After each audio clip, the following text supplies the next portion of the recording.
दोस्तों, जब भी हम किसी नई और एडवांस टेक्नोलॉजी के बारे में सुनते हैं तो हमारे दिमाग में सबसे पहला ख्याल यही आता है कि इसे जापान, अमेरिका या चाइना जैसे डेवलप्ड कंट्री ने बनाया होगा। लेकिन आज हमारे भारत के पास भी अपनी खुद की एक ऐसी ही एडवांस टेक्नोलॉजी मौजूद है जिसे कि पूरी दुनिया भर में ही अपनाया जा रहा है। मैं नहीं मानता। और वो टेक्नोलॉजी है यूनिफाइड पेमेंट्स इंटरफेस यानी कि यूपीआई सिस्टम।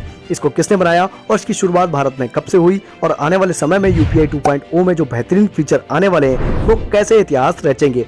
जोर जोर से बोल के लोगों को स्कीमें बता दे। और दोस्तों, हम लोग क्यूआर कोड जैसी पेमेंट सिस्टम को इस्तेमाल करते हैं, लेकिन कभी आपने दोस्तों सोचा है कि इस टेक्नोलॉजी को किसने बनाया? अगर आपको इन सब के बारे में नहीं पता तो डोंट वरी, सब कुछ बताऊंगा, बस आप बने रहिए इस वीडियो के एंड तक। एक बार फिर से स्वागत है हमारे चैनल कोहली 426 में और मैं हूं आपका होस्ट सूरज कोहली। दोस्तों, आज यूपीआई का इतना वाइडली यूज हो रहा है कि रोज इसके जरिए 22 करोड़ रुपए से भी ज्यादा के ट्रांजैक्शन हो रहे हैं। इसने हर छोटे बड़े ट्रांजैक्शन को इतना आसान बना दिया है कि गूगल ने भी यूएस गवर्नमेंट को हमारे एक यूपीआई जैसे सिस्टम बनाने तक की सलाह दे डाली है। लेकिन यूएसए गवर्नमेंट जो है कभी भी हमारे भारत की इस टेक्नोलॉजी को अपनाएगा नहीं। इसके पीछे का कारण क्या है, इसी के बारे में आपको आज बताऊंगा दोस्तों। और यूपीआई से रिलेटेड जो गहरी बातें हैं वो भी बताऊंगा जो कि आपने कभी भी सुनी नहीं होंगी, आपको किसी ने बताई भी नहीं होगी। अच्छा, पिछली जो लास्ट वीडियो थी हमारी, उस वीडियो पे आप लोगों ने बहुत ज़्यादा प्यार दिया था, उसके लिए बहुत बहुत थैंक यू। वो वीडियो थी मेरा दिल ये पुकारे आजा, वायरल वीडियो थी दोस्तों। लेकिन उस वीडियो को नॉन सब्सक्राइबर वाले जो लोग हैं उन्होंने बहुत ज़्यादा देखा, 95.8% लोगों ने देखा है। लेकिन जो हमारे सब्सक्राइबर हैं वो सिर्फ 4.2% लोगों ने ही देखा है। तो भाई समझ के बोल रहा हूँ यार, बुरा लगता है भाई, आप लोग भी जानते हो यार। तो भैया, इतनी मेहनत से तुम लोगों के लिए ये वीडियो बना रहा हूँ, कुछ तो शर्म करो, वीडियो की लाज रख लो, कंटेंट की लाज रख लो भैया। जाके हमारे चैनल पे वीडियोस को देखो। और दोस्तों, जो नॉन सब्सक्राइबर वाले लोग हैं भैया, वीडियो देख के सिर्फ भागे ही चले जा रहे हो। भैया चैनल पे आए हो तो वीडियो को लाइक करो, सब्सक्राइब करो और अच्छी लगे तो अपने भाई बंदियों को शेयर करो। बहुत हो गए प्रवचन ना, तो चलिए शुरू करते हैं आज के इस कार्यक्रम को।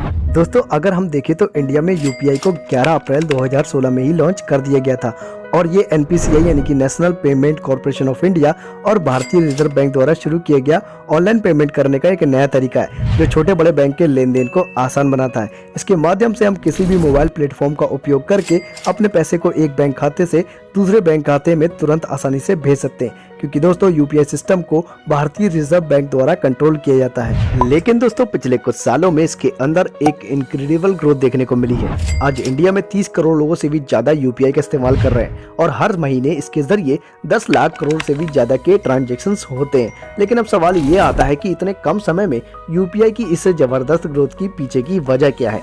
असल में इस ग्रोथ के पीछे कुछ मेजर रीजंस हैं, जैसे कि बैंक टू बैंक ट्रांजैक्शंस, यानी कि आप जो भी ट्रांजैक्शंस करते हैं वो आपके बैंक अकाउंट से सीधे दूसरे के बैंक अकाउंट में ट्रांसफर हो जाता है और इसके बीच में किसी भी एजेंट का रोल नहीं होता है। फ्री एंड फास्ट ट्रांजैक्शन, यहाँ आप छोटे से लेकर बड़े हर तरह का ट्रांजैक्शन फ्री में कर सकते हैं। साथ ही इन ट्रांजैक्शन को पूरा होने में भी बस कुछ ही सेकंड लगते हैं और 24/7 अवेलेबिलिटी आपको किसी भी ट्रांजैक्शन के लिए बैंक ओपन होने का इंतजार नहीं करवाती, बल्कि यूपीआई के जरिए कोई भी ट्रांजैक्शन किसी भी समय किया जा सकता है। तो दोस्तों, ये यूपीआई के कुछ ऐसे बेस्ट फीचर्स थे जो कि वो पिछले कई सालों से ही प्रोवाइड करा रहा है, लेकिन इसे और भी ज्यादा एडवांस्ड और बेहतर बनाने के लिए इसमें कई सारे नए फीचर्स बहुत ही जल्द ऐड किए जाने वाले हैं। एक्चुअली आरबीआई के गवर्नर शक्तिकांत दास ने यूपीआई के नए फीचर्स के बारे में 19 सितंबर से 22 सितंबर तक चलने वाले ग्लोबल फाइनटेक फेस्ट में अनाउंस किया था कि यूपीआई 2.0 आने वाला है, जिसका पहला फीचर होगा यूपीआई लाइट, जो कि एक वॉलेट की तरह काम करेगा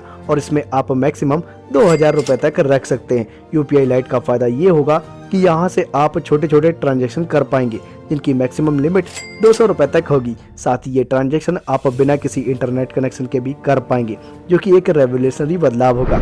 इसके बाद यूपीआई 2.0 का दूसरा फीचर है यूपीआई 123, जिसमें आपको बिना स्मार्टफोन और बिना इंटरनेट कनेक्शन के भी मनी ट्रांजैक्शन की सुविधा मिल जाती है। इसमें आपको अपने फोन से IVR नंबर यानी कि इंटरैक्टिव वॉइस रिस्पॉन्डर कॉल करना होगा, जिसके बाद से आपके सामने बहुत सारे ऑप्शंस आ जाएंगे, जैसे पैसे भेजने के लिए 1 दबाएं, पैसे मांगने के रिक्वेस्ट के लिए 2 दबाएं, बैलेंस चेक करने के लिए 3 दबाएं और इसी तरह से और भी ऑप्शन आपके सामने आएंगे।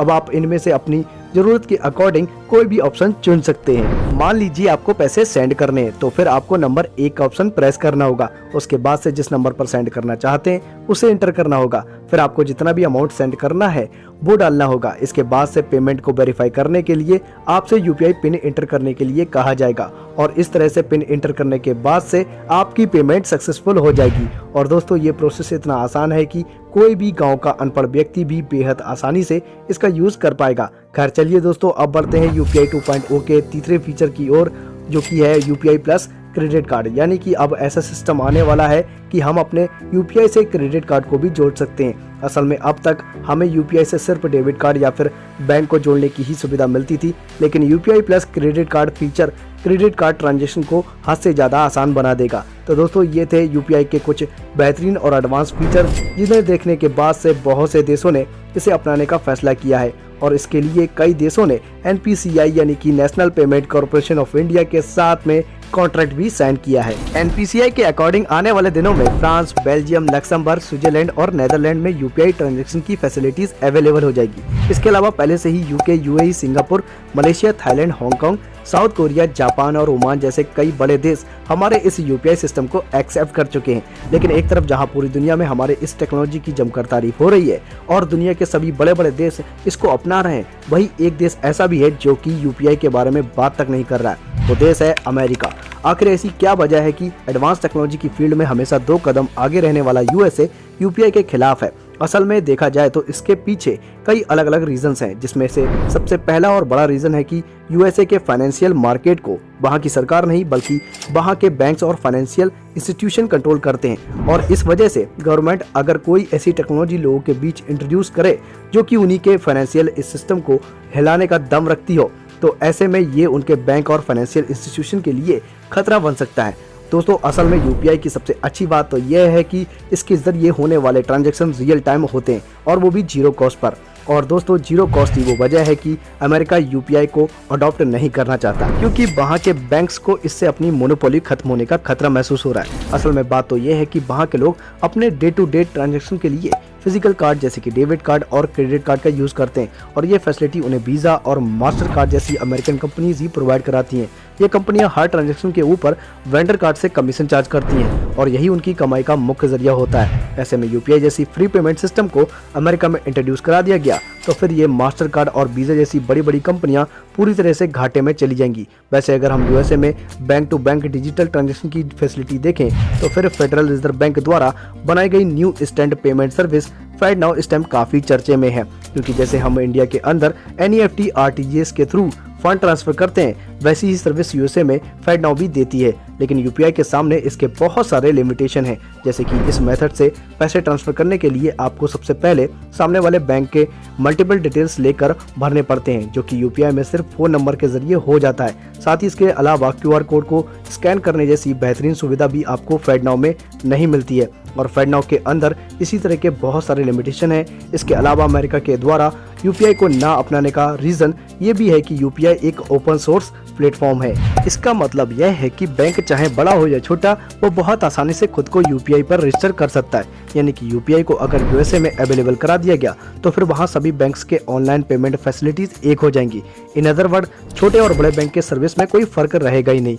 ऐसे में JP Morgan chase, bank of America और सिटी ग्रुप जैसे बड़े अमेरिकन बैंक्स को ये डर है कि अगर यूपीआई वहाँ पर आ गया तो लोग इन बड़े बैंक्स की जगह पर अपने लोकल बैंक में अकाउंट ओपन कराना ज्यादा प्रीफर करने लगेंगे और अगर ऐसा हो गया तो इन बैंक्स को बहुत बड़ा नुकसान हो जाएगा, जो कि वो लोग बिल्कुल नहीं चाहते। अब दोस्तों यूपीआई डिजिटल ट्रांजैक्शन करने का एक बेहतरीन ऑप्शन है, जिससे कि पूरी दुनिया के लोगों को ही फायदा हो रहा है, लेकिन सिर्फ कुछ बड़ी कंपनीज के फायदे के लिए या फिर उनके दबाव में आकर यूएसए उसे अपनाने से कतरा रहा है। अब अमेरिका आने वाले समय में हमारी इस टेक्नोलॉजी को अपनाता है या नहीं, या फिर इसके जैसी ही एक नए ऑनलाइन ट्रांजैक्शन सिस्टम को वो खुद डेवलप करता है, ये देखना वाकई में बहुत दिलचस्प होगा। अब बात करेंगे क्यूआर कोड पेमेंट सिस्टम की। ये पेमेंट सिस्टम यूपीआई के आने के पहले से बहुत ज्यादा फेमस है। इस सिस्टम का उपयोग लगभग पूरी दुनिया में किसी न किसी रूप में होता है। क्यूआर कोड पेमेंट सिस्टम को बनाया था जापान की कंपनी डेंसो वेब के एक कर्मचारी मासाहिरो हारा ने। इस पेमेंट सिस्टम का उपयोग चीन में बहुत ज्यादा किया जाता है। यह चीन में सबसे ज्यादा इस्तेमाल किया जाने वाला मोबाइल पेमेंट सिस्टम है और आज की बात करें तो भारत में भी क्यूआर कोड पेमेंट सिस्टम बहुत ज्यादा इस्तेमाल किया जाने लगा है। आई होप दोस्तों आपको वीडियो अच्छी लगी होगी। थोड़ी बहुत तो पल्ले पड़ी होगी, ऊपर से निकल गई हो तो भैया बता देना।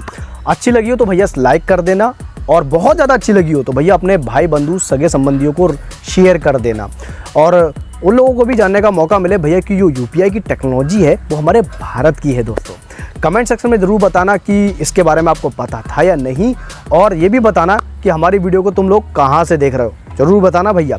और हमारे चैनल पे 3 तरह की सीरीज़ चल रही है, आप लोगों के लिए बनाई है मैंने, इन्फॉर्मेटिव वीडियो की, हिस्टोरिकल वीडियो की और एक्सप्लोरेशन वीडियो की। हमारे चैनल पे विजिट करो और उन प्लेलिस्ट पे जाकर उन वीडियोस को एक एक बार ज़रूर वॉच करना, और अच्छी लगे तो हमारे चैनल को तुरंत सब्सक्राइब करना। मैं आशा करता हूँ कि वो आपको अच्छी लगेंगी। बाकी दोस्तों मिलते हैं किसी नेक्स्ट वीडियो में, तब तक के लिए टाटा बाय बाय।